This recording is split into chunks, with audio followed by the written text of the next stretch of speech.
Si Ricky, first time nakakain nitong hilaw na isda. Ang tawag sa Netherlands ay haring. Kaya niya kayang kainin ito? Tingnan natin.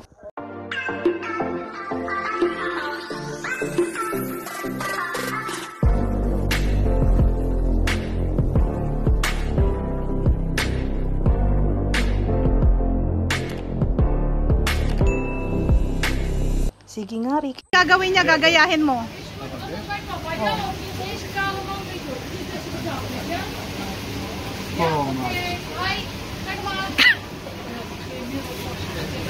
Masarap yan.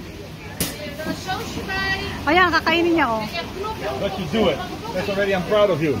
Oh, sige, kain. Kaya mo yan. You like it? Yan ang pagkain nila.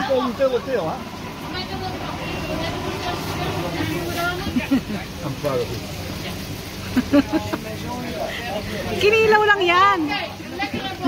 You're the first Filipino that does it without hesitation. You just do it.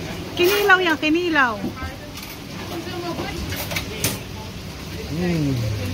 Ganyan sila kumain, oh, di ba?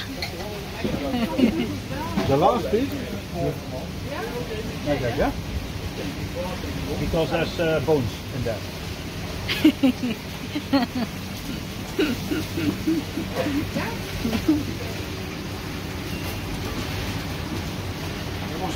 You like it? You want this one also?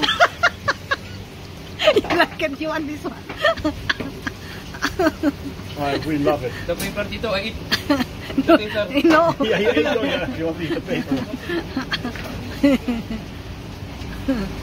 Kleintje hier op eten, jongens. Met saus. Ja, ik had gewoon een half groot, hè?